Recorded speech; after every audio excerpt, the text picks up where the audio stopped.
Coast Berbice, Maiconi, and other parts of Region 5, East Berbice, Quarantine, and indeed the entire Region 6, welcome once again to another program of Issues in the News, where we discuss the important issues that have taken place over the last week or so since we met. I have had a very, very hectic week. We had Parliament on Thursday, and the parliamentary session ran into the wee hours of the morning. We left Parliament until about 3 o'clock in the morning. And then again, we had Parliament on Monday, yesterday, when again the session ran into about 4 o'clock this morning. So I have had a very hectic schedule over the last few days. But nevertheless, I am back and I am here, and we will have a great program discussing the important things that have taken place in our country. I want to begin, in fact I want to choose tonight to speak about corruption in government. You know, the coalition government, the AFC, APNU, have spent a great deal of energy and a great deal of time during the past 3 years when they were in opposition, particularly highlighting allegations of corruption against the PPP civic administration. And as you know, they led the country and they led the world to believe that the PPP is this corrupt organization and that there was rampant corruption in office during the PPP civic administration. I am accused of corruption in the social media and elsewhere. Although I only served in government for about 2.5 years. I entered government in December 2011 and I exited government in May 2015. Just 2.5 years I spent in government. Whatever I have, I got it before I went into government. I have been in private practice as a lawyer for nearly half of my life, and I dare say a successful lawyer. But all of that doesn't matter. There are people in the government, when they were in the opposition, who were bent and who are still bent in making and fabricating allegations of corruption against you when they can't treat with the issues at hand and they can't debate with you issues. So the easiest thing to do is to lump you into this bunch of corrupt people. And that has been their modus operandi. When they took government, after a few months, they were unable to find this massive corruption that they so regularly spoke about. And they began to feel pressure from their supporters, and of course their credibility was in place, was under attack, because they have made these allegations of corruption and now they are in government. They are unable to prove these allegations of corruption. Quickly they appointed these forensic auditors. So they couldn't find corruption on their own.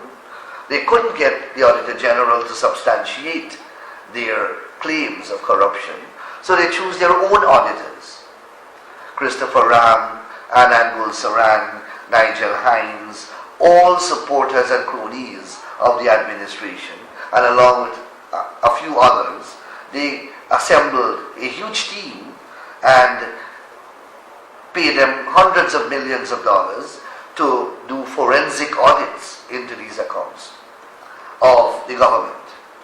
Well, a year after, still they can't find this corruption. The President has repeatedly said that the forensic audit have not been able to unearth evidence of corruption. They sent dozens of files to the DPP asking for charges to be instituted. They sent dozens of files to the Guyana Police Force asking for charges to be instituted. But On all the occasions, these files have come back, and with the recommendation that no charges can be filed, that the evidence which have been found do not amount to corruption and do not amount to criminal conduct. Granted, if a forensic audit is done of any organization, you will find discrepancies, you will find mistakes being made, you will find monies that were supposed to be put in one place being put elsewhere. But that doesn't mean that there is corruption, because you have incompetence in government, and incompetence does not equal corruption. So by and large, the forensic audits have been unable to unearth the corruption that they want. So all those hundreds of millions of dollars went down the drain. And again, the character and credibility of the government is dented because they promise that there is massive corruption, and after a year and a half they are unable to prove any of these allegations. Of course, they made a big hue and cry about us leaving monies in accounts at various commercial banks, but they were government monies. They were not in any minister's name, they were in the ministry name. We deliberately put those monies there. The accounts of these monies are in our financial statements, which are audited by the Auditor General, and the Auditor General report is produced every year and sent to the Parliament, where it is examined by a Public Accounts Committee, which is chaired by the opposition. So they knew all of this, because they should know, because they are seeing the accounts all the time, every year. So that disclosure that there are millions of dollars in bank accounts, and they said that they're going to transfer them, etc., etc. Up to now, they have not transferred these monies. The monies are still in the commercial banks, in the name of the government. So again, that did not produce the kind of charge or the type of prosecution that they want. So as time passes, they are becoming more and more desperate. So they now took over SOCU. SOCU is this organization that you have heard me speak so many times about. It was established to investigate money laundering and terrorism activities. It's a special force set up to investigate financial crimes and allegations of terrorism, if there are any in Guyana. They have taken SOCU, bastardized SOCU, took SOCU into the office of the president, and are giving SOCU directions to go and investigate people, investigate PPP leaders, investigate former ministers. SOCU has written to the Registrar of Deeds requesting the properties of a whole host of former ministers of the government.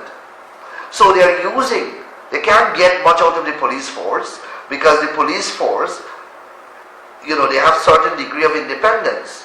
A minister can't direct a police officer how to conduct an investigation or what investigations to conduct. So because they are unable to get the police force to do their witch hunting, they have now taken SOCU on board and are now instructing SOCU to carry out their witch hunting exercise in order to prove their allegations of corruption that they keep clamoring about during the elections campaign.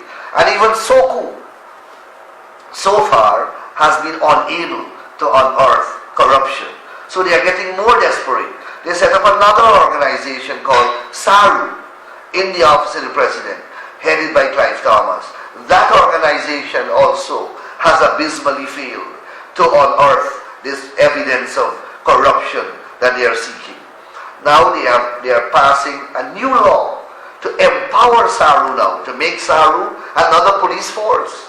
And you will hear me talk about that in due course. I'm studying the bill currently. The bill is very thick, 100 and something pages in length, and it essentially seeks to establish a parallel police force with a person heading it, calling himself a director, and this person has powers to investigate crime, investigate your taxes, investigate your conduct in government, and a whole host of things. All of this they are doing in order to persecute and witch hunt the PPP civic leadership and former ministers and persons who worked in the last government.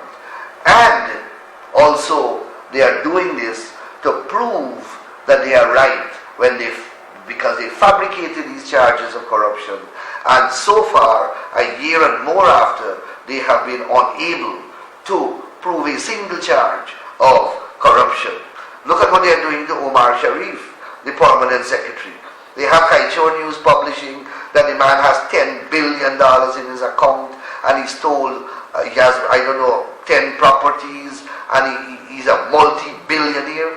Okay, well, he's doing all of that, and yet you can't charge him. If you say that he has done so much, he has 10 billion in an account, he has 10 accounts in commercial banks, he owns 10 property, all of that you are saying. You are saying that. And you can't file one charge. In months, you can't file one charge. You have the man sitting at home. A man who you say stole $10 billion is on $200,000 bail. That makes sense. You have not even taken his passport. He can leave the country if he wants. He can sell any property that he wants. You have not put a stop against anything. You have not gone to the court. You have not charged him. You have not even locked him up for a single night. And he stole $10 billion according to you. So once you're intelligent and you're studying what is going on, you will see very clearly that these people have abysmally failed, and they are continuing to fail to establish and prove these wild and reckless allegations of corruption. And they are continuing to fail. And as they continue to fail, they are becoming more and more desperate. And that is why you hear them say that they are going to set up now a prosecutorial office. Well, this prosecutorial office, they intend to staff with their own cronies. So they have their own police force, SOKU and SARU. They have their own auditors, the forensic auditors. So they are auditing you. Then when they get the information that they want, because they are choosing the auditors, so they are going to instruct the auditors what to find. And when the auditor finds that, it passes to their own police force. They investigate it themselves. Then they send it to their own prosecutor's office for legal advice, because Shalimar Ali Haq and the DPP office is not giving them the advice that they want. So they got their own prosecutors who will advise. And of course the prosecutor will advise in accordance with their wishes, and they will charge, and those prosecutors will prosecute, and soon you will hear them say that they are going to establish special courts to hear these matters. So they are establishing, in order to prove their fabricated charges of corruption, they are setting up a parallel administration of criminal justice system with their own auditors, their own investigators, their own prosecutors, and now they are going to have their own courts. All of that to prove that they are right, rather than accept that they are wrong. And you know what this will cost? Do you know what it will cost a poor country like Guyana? The economy is dead, as you know, and here it is that they are spending hundreds of millions of dollars that can aid the sugar industry, that can aid the rice industry, that can aid the farmers in Gladbush. They're not concerned about that. They're not concerned about that. These are things that can earn money, earn employment, can put money in the treasury. They are not concerned about that. They are concerned about spending. Their priority is to spend and to prove themselves right and to vilify the PPP and destroy the credibility of the political opposition. That is their agenda. But guess what? Their corruption now, 1 year in office, is overwhelming everybody. 1 year in office, whatever they think that the PPP stole, Whatever they think the PPP stole in 23 years, it looks as though they want to steal it in 2 years. It looks as though they want to steal that in 2 years. So the first thing that they do, they grant themselves a 100% increase in their salaries. And of course they bought new vehicles, so they're living in luxury. They got themselves into new homes. Who didn't have a house, they're renting houses, $500,000 a month rental, houses with swimming pools and so on. These are people who used to live in an apartment. Now they're living in houses and paying rent at $500,000. And the corruption kept building and building. We heard about the fuel smuggling. A large number of senior government people are involved in smuggling of fuel. We know about the amount of contracts that are being awarded without going to public procurement. No tendering whatsoever, because boys are getting kickbacks. Then you know about the Durban Park. Over $2 billion they spent. On the books, they say they spent over $1 billion, but the project was over $2 billion. They claim that they get $1 billion in donation. Yet no one can produce a list of the names of the people who donated and to whom they donate and how much money they donated. They believe that people are stupid. So the corruption in government has become rampant and it stinks. So much so, last night in the Committee of Supply, imagine they passed a budget for $238 billion in February, month 10. The Appropriation Act was assented to in March, so they began to spend in March. March, April, May, June, July. 5 months. And they are back in the Parliament asking for $3 billion more. They had $238 billion that they took. That is what the national budget was in the month of February. It began to be spent in March. 5 months after, in August, 6 months after, in August, they come back to the Parliament for $3 billion more. And as we were questioning them about this $3 billion, what they wanted for, some stunning information came out. And you must have read the newspapers. This government is renting a place in Sussex Street, Georgetown. Sussex Street is South Georgetown. It is at the mouth of Albarstown. It is one of the most rundown parts of the city of Georgetown.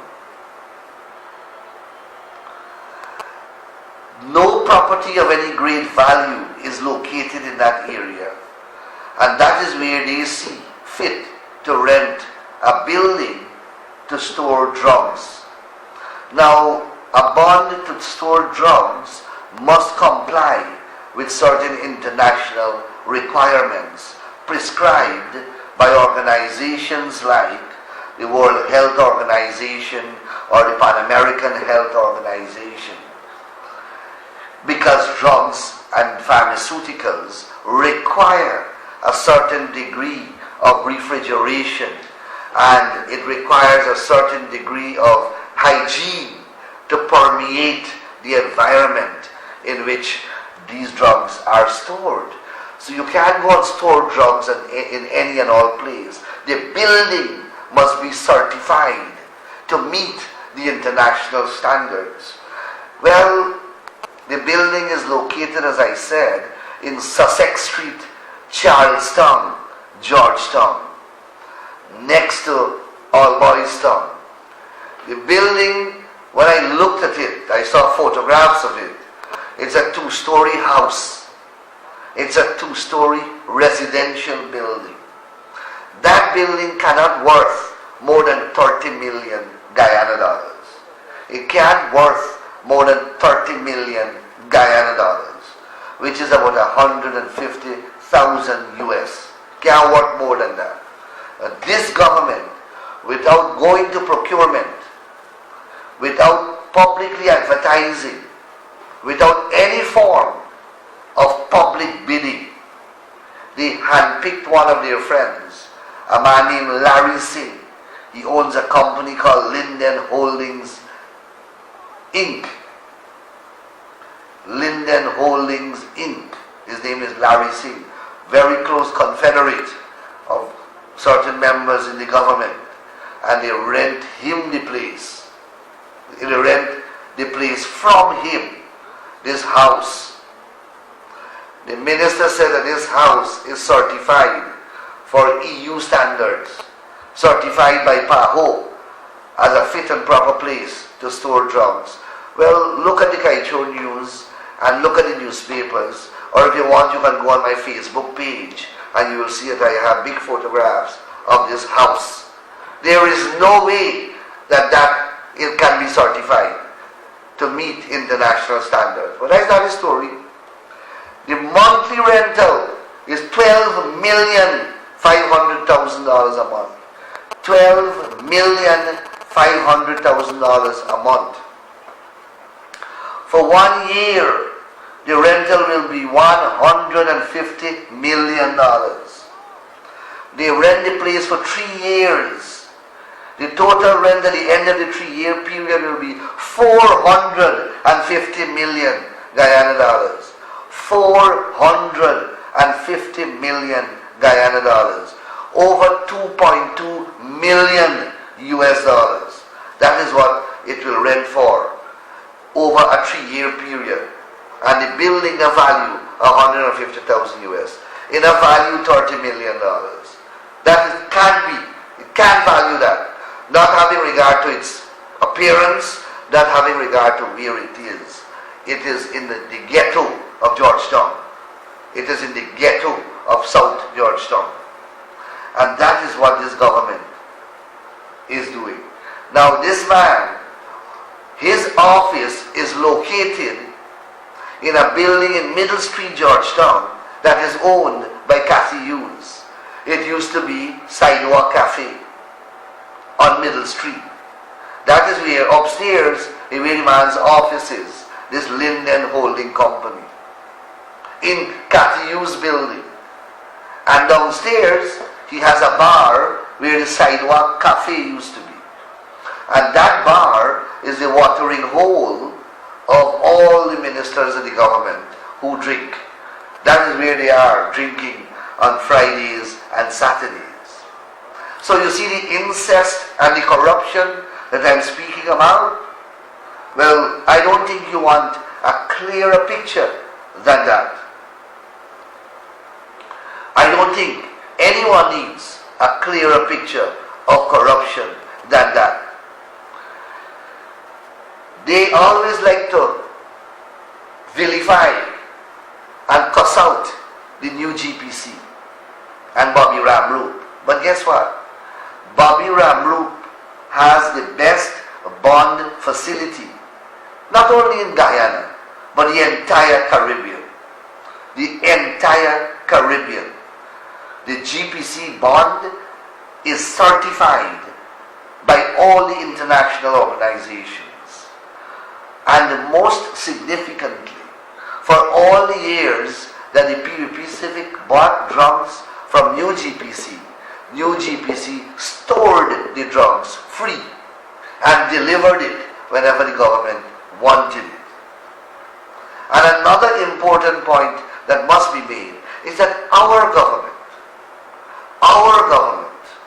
the PVP government, built a state-of-the-art bond at Diamond, huge bond at Diamond, so that we don't have to pay these millions of dollars in rents per month.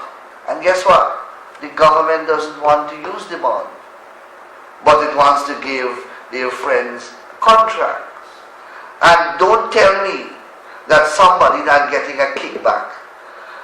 The man received 3 months rent in advance. 1 month was for rent and 2 months was security deposit. $25 million security deposit alone. $25 million security deposit. So the man received 25 plus 12.5. 25 and 10, 35 and 2, 37. $37.5 million he received when he signed that contract as a down payment. And it's a 3-year contract that will yield him rent in the total sum of $450 million. And these are the people who have the audacity, who have the gall to speak about corruption. I don't know of a greater abuse and misuse of public funds in the entire world than this singular transaction. I don't know of any other abuse of this kind anywhere in the world. This is notorious. This is terrible. Terrible. This is not ordinary corruption. This is barefaced corruption. And the people of Berbice must hold Ramjatang and Nagamutu and Ramaya and Charandas answerable. They must explain to you, why is it that their government is renting a bond, a house for 12.5 million US dollars, Guyana dollars, 62,000 US dollars a month. Do you know what you can get in America for 62,000 US dollars a month? And these people have the audacity to speak about corruption and accusing people of corruption. And when we call upon them to debate in the parliament corruption, and we said to them that we will release all our bank accounts, we will release all of our properties, we will release all of our sources of income, we are prepared to do that.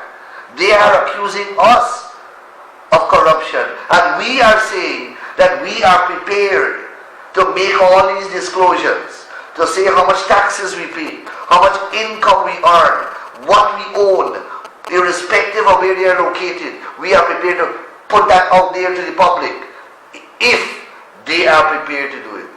And they are not prepared to do it. And they are the ones who are saying that we are corrupt.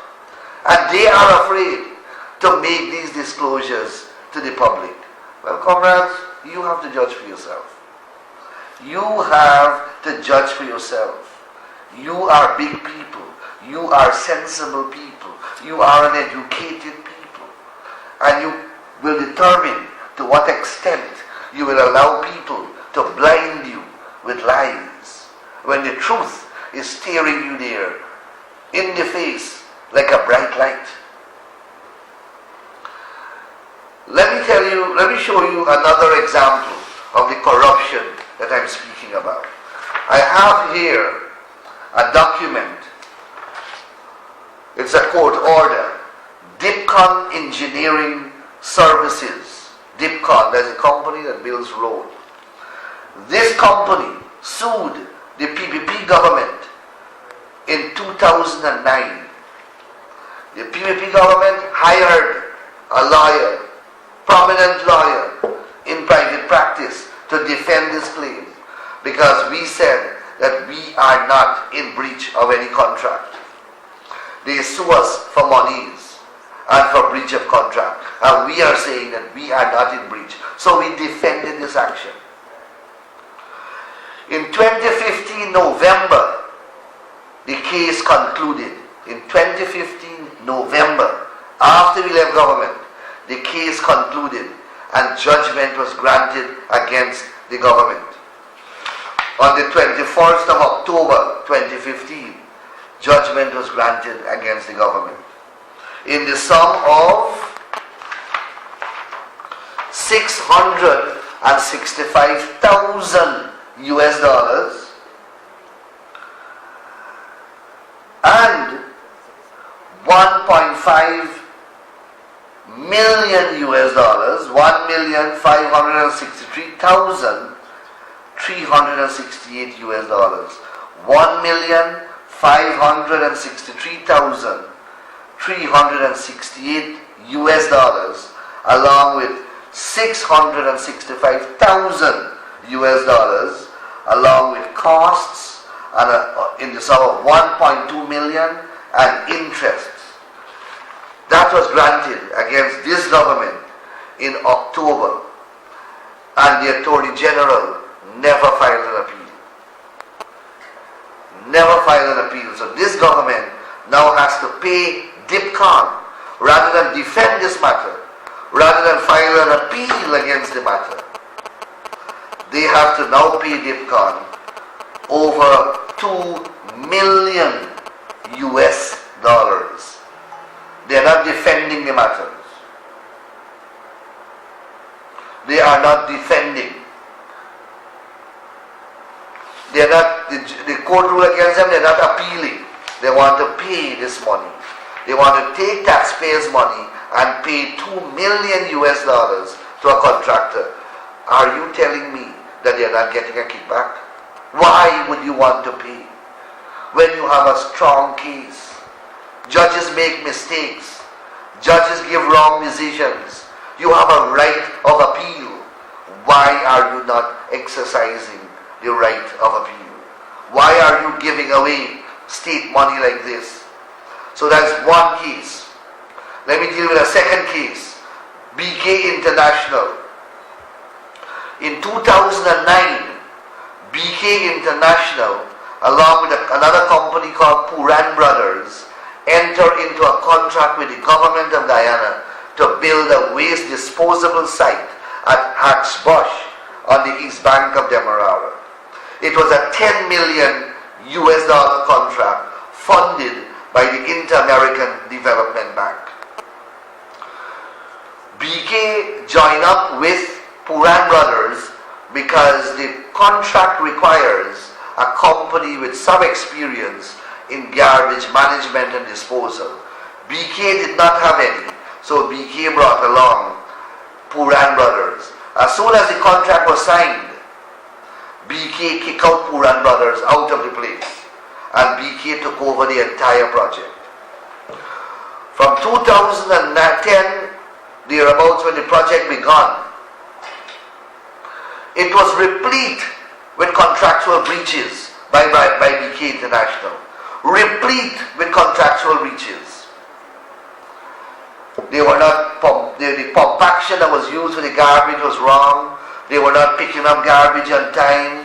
They were not disposing of the garbage on time. They were not managing the site as they should. We wrote in government, we wrote several letters identifying various breaches of various terms of the contract and calling upon the contractor to rectify them. Those letters bore no fruits. We invited the contractor to several meetings attended by me, presided over by President Ramatar, and a whole host of ministers, Ashley Singh, the Minister of Local Government, Whitaker, Ganga Singh, and a whole set of people, Walter Willis, and so on, technical people. We had a series of meetings trying to get this contractor to rectify his breaches. Those series of engagements also did not yield fruits. When this government, I wrote a letter to terminate the contract.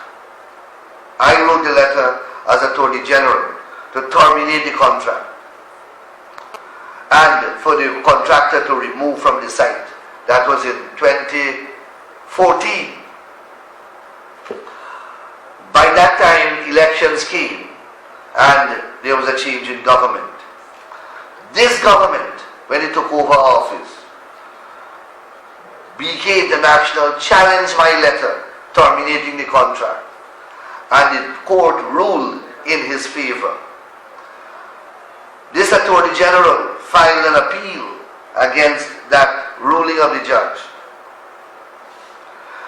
When they went into government, Minister Patterson and Minister Bulkan went to the site, and they created a great furore about the state and condition of the site.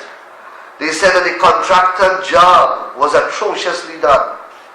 They said that this thing is in a state of crisis. They said that the contractor breached the contract.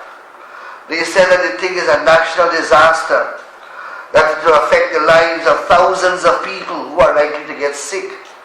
They deployed emergency crew from the DNI, from the NDIA, and from the Ministry of Agriculture to help. And a whole host of money was spent in trying to bring the disaster, according to them, under control. They said very clearly that this contractor did a horrible job, that he breached the contract. They filed an appeal against the decision of the judge, who said that the termination of the contract was unlawful. Guess what?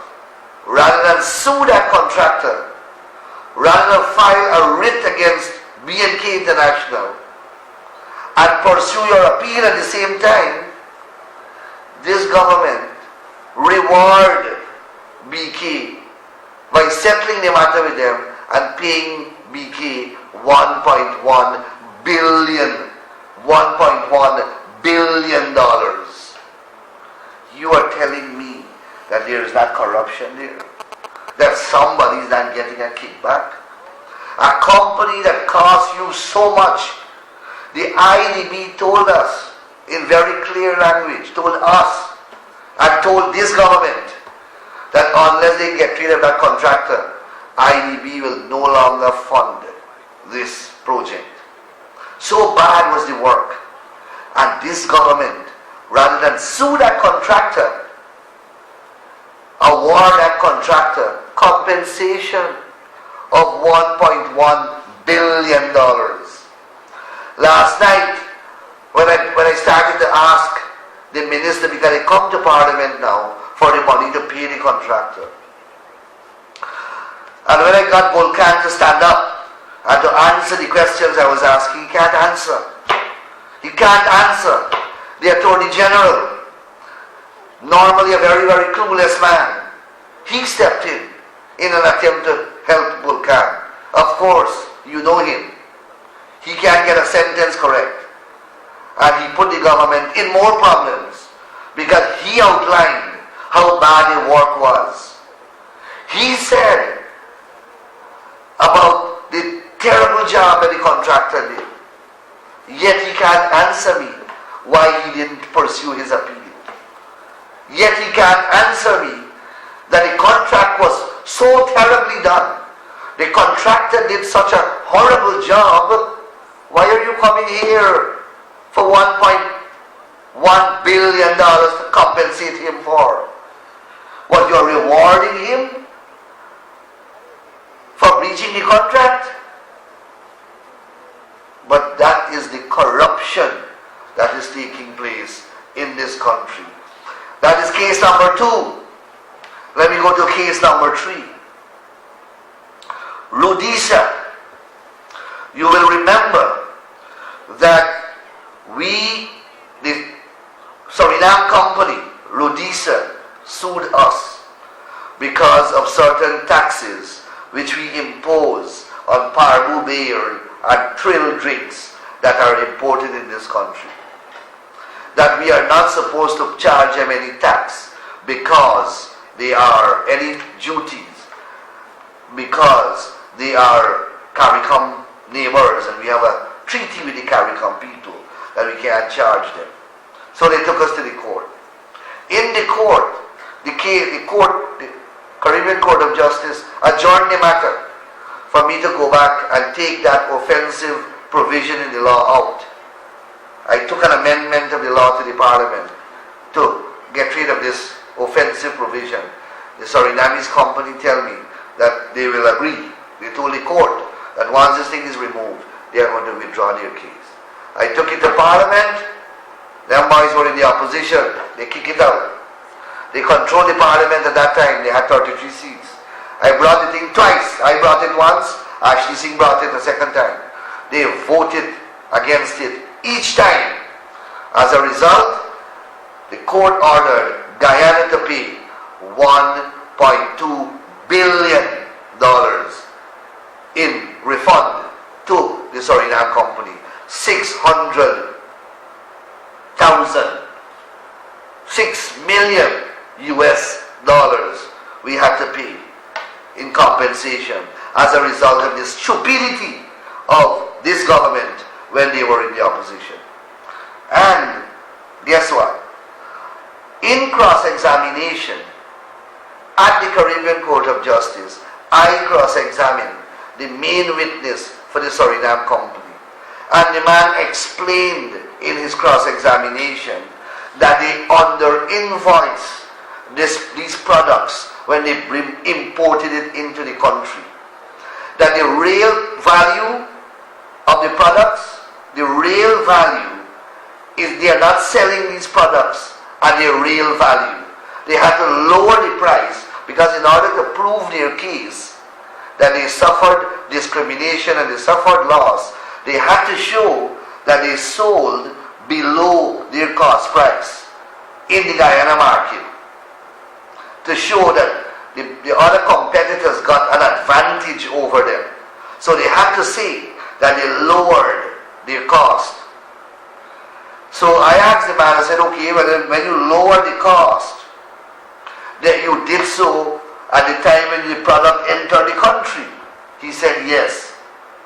I said, therefore, the cost that you submitted at customs, at the GRA, is not the real cost of the goods. He said, no, it's not the real cost. I said to him, therefore you are under-invoicing. You are not declaring the real value so that you are not paying your true and rightful taxes at the point of entry into Guyana of these goods. And at that time, he couldn't backpedal. And he had to agree. So we have under oath the evidence of this company saying to the CCJ that they under-invoice. When I came back, I instructed Khurshid Sattar, who was the Commissioner General at the time, to call in the company and start an audit of every single bottle that they imported in this country. And they have to pay back cost duties to the extent of their under-invoicing.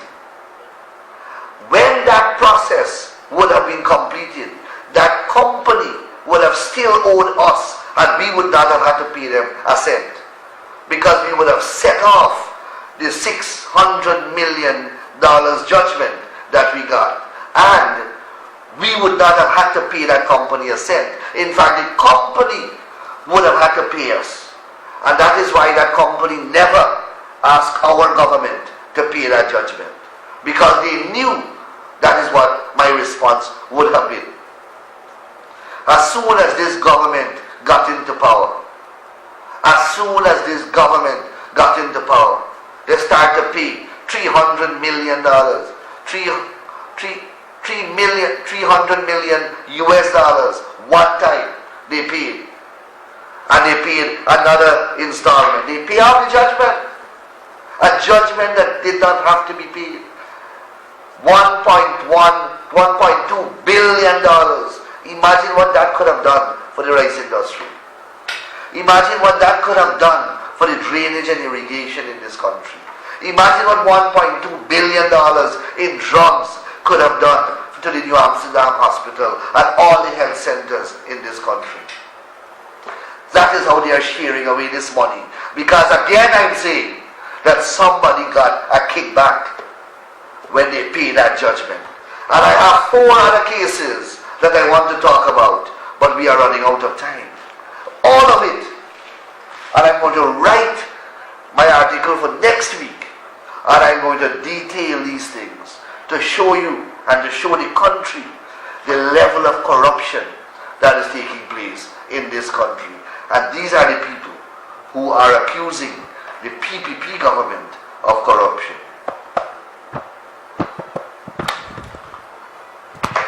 I don't know if something's wrong with the phone, but I'm not getting any movement here. Caller, maybe the phone is not hooked up properly. Anyhow, so, comrades and friends, the corruption is rampant in this government. And everybody has some bad about them, but everybody has good about them. This government is incompetent. I mean, I don't think anybody is disputing that. They can't manage the country. The economy is suffering. As a result, people are suffering. Because of their incompetence, they are raising taxes because they can't get the productive sectors to go to perform.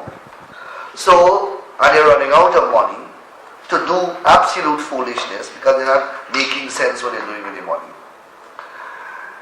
So what they're doing is taxing you. People are enduring all of that. And people are staying quiet, even their own supporters. They are discriminating. They are witch hunting. People are prepared to tolerate all of that. But people will not tolerate that along with their corruption. Because everyone must have a redeeming character. You must have some silver line running through the cloud. Everything can be bad. Where is the silver lining in this government? Where is the silver lining in this government? The other day I posted on my Facebook page the fact that the rice industry is so plagued with so many problems. The government is refusing to assist.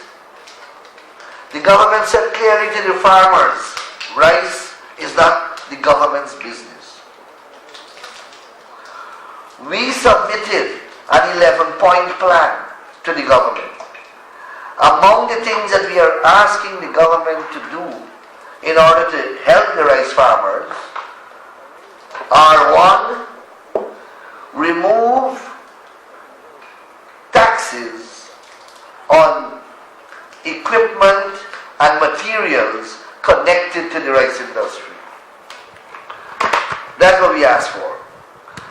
And we asked to remove rental from state lands where rice farmers have rented.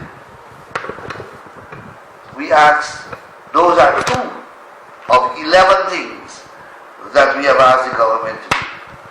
You know what the government has done? They impose VAT on agricultural equipment,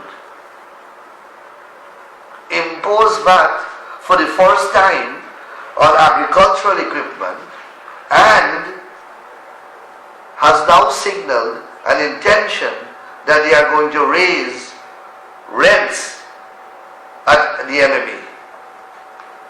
So the MMA farmers got another nail driven in the coffin. You can't get market for your rice. Rice being destroyed by flooding and parasites. They can't drain the land properly. And on top of all of that, they are now going to drive another nail in your coffin by raising your rental. By raising your rental. The phone is, I'm trying to get the phone going, but it's not, the phone is not working. I don't know what's going on. So I ask viewers to visit my Facebook page. It's a very informative forum. I try to post at least 1 item per day, and I express my opinion on a number of important issues that are part of our daily lives. And fortunately, many of the reporters in the media visit my page, and they would pull down stories from my page, and I read regularly in the mainstream media that some of my views or some of my postings make the media, and for that I am very, very happy. So viewers, please, you type in my name, Mohabir Anil Nandlal, and you will see my account and my public page will come up, and then you click on the public page and you will click like, and then whatever I post you will get to see after that. Caller, you're on the air. Good night. Yes, sir. Suppose the guy from Blackbush. Yes. We are resident from Johanna South. And you get a problem in the street, they concern on bridge. The street next and on bridge next, but divide the two streets together. And we put a cross on the bridge. 3 years gone back. Now, once the rice farmer go to Mr. Ramayan Yamsan, tell him say how they want to break out the cross for pass to tractor, heavy duty machine through the bridge and the street. The street will get covered with car and where coaching at the work. He get a whole for doing everything like that. For break down the cross, carry the material, and use the street and the bridge permanently. He said when the street broke up, then Mr. Taku Pasar, the chairman for Blackbush, will give him a report, and then he will look after that. When this happened? Yesterday. Alright. Well, could you and the delegation led by Mr. Thakur Pasad, I hope Comrade Thakur is listening to me, and go and meet Dennis Deroop at the regional office? Yeah. Could you do that to me tomorrow? Yeah, he said tomorrow Dennis Deroop will come to my Curie. Oh, Dennis coming to my Curie? But here, we get a chairman in the region 6, right, Mr. Armagan, right? Yeah. When we read yesterday, he said how he knows the story because he tried for the crowd because they were provide the damaging for the street and the bridge. Right. So like the vehicle thing was passed alone. Not no big tractor and heavy combine at the hands and right. he didn't get it okay, but he said he didn't know how Mr. Ramai can do this. But he's going to reverse the decision? Oh, people bypass here and go to Mr. Ramai and remind okay. Alright. Well, go down. Well, if Dennis Deroop is coming to my Curie tomorrow, Yeah. make sure that you get your delegation to go and speak with him. Alright? Okay, sir. Okay, sir. Thank you very much. Okay, thank you. That caller from Blackbush. I want to say good evening to all the people in Blackbush. Caller, you're on the air. Oh, good night. Hi. Where are you calling me from? 64. 64, yes. Far away, man. Yeah. We get some problems on land here, right land. What's the problem? This plant where they over 40 years now. Right? The old parents them cultivate their land here. They got acres of country up on the land.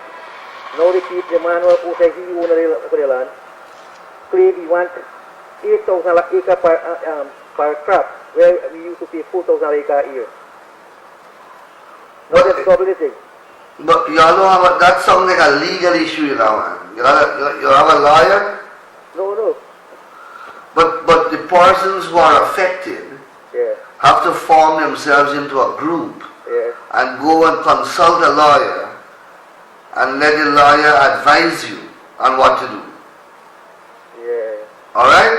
Yeah. You can go to an Adrian Anamaya. He's a Korivatam. Yeah, well, he will against the farmer, for the same problem. All the farmer going for the problem, none get justice. Well, I don't think he is on the Rights Assessment Committee anymore. Oh, he come out. He come off. So maybe he can help you now. Okay. Alright? Yeah, okay. Good caller, thank you.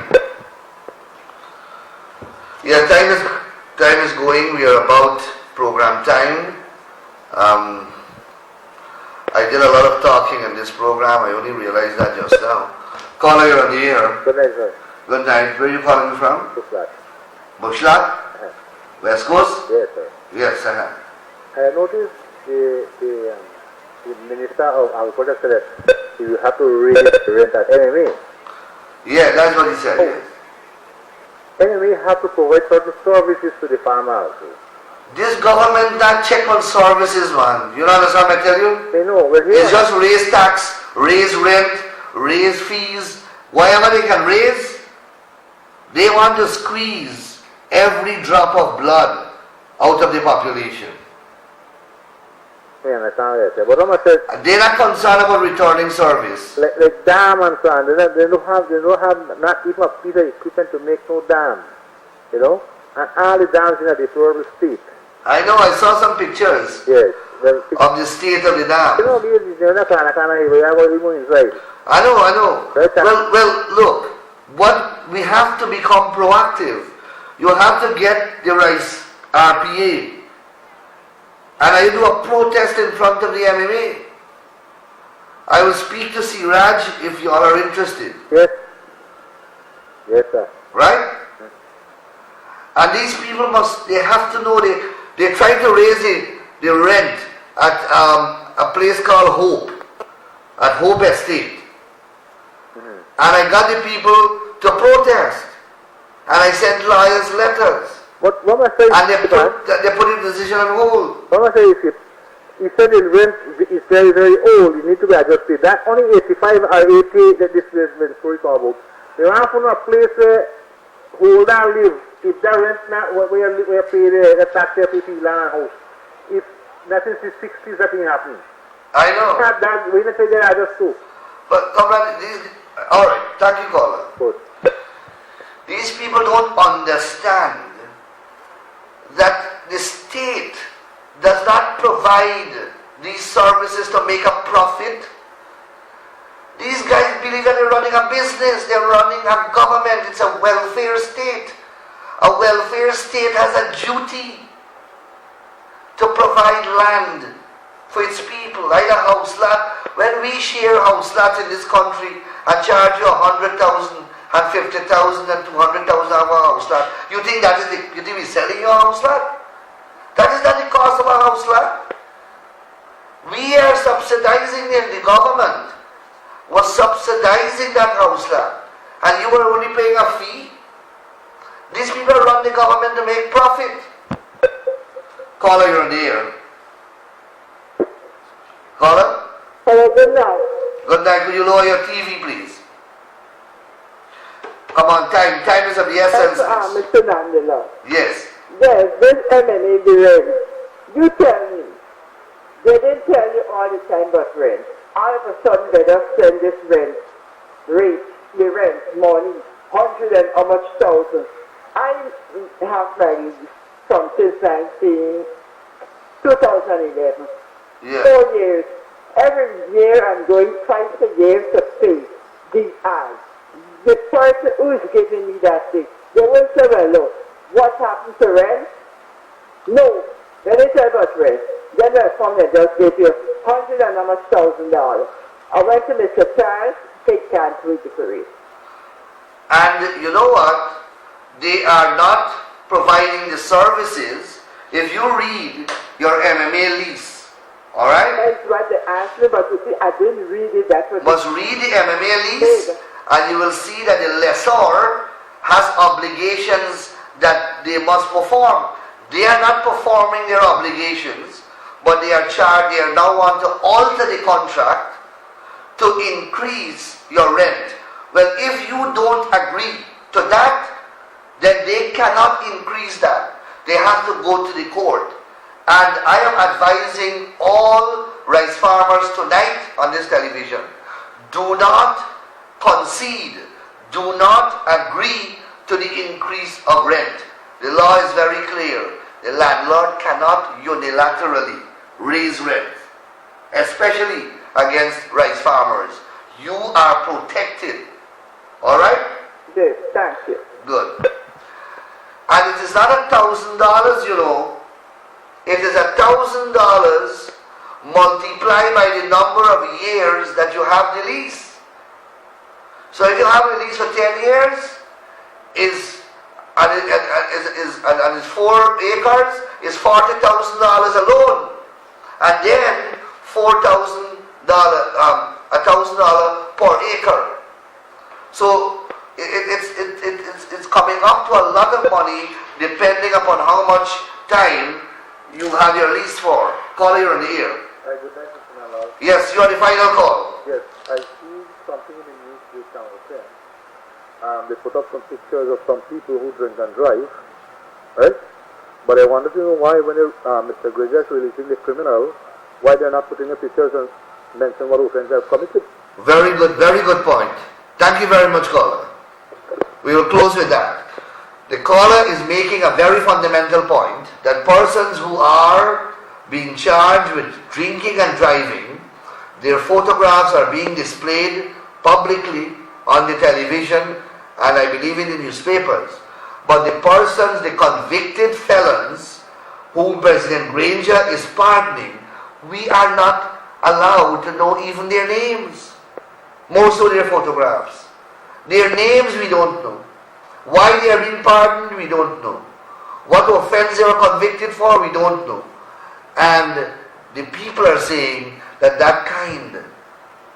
that must stop. We must have full disclosure of information that are relevant to the people's welfare and to the public interest. Callers, this is where I have to say goodbye. Caller, I'm sorry I can't take this call. The phone ringing non-stop. Viewers, Region 5, Region 6, once again, it's time. Remember that slogan, it's time? Well, every good thing comes to an end. This is where I have to say goodbye. Until we meet again, we have had a good program. I dealt with the important issue of corruption, and I intend to continue discussing that issue and the matters that I was dealing with when I resume this program next week. So until I see you, please stay well and enjoy the rest of your week. I wish you all the best. Thank you very much and God's blessings.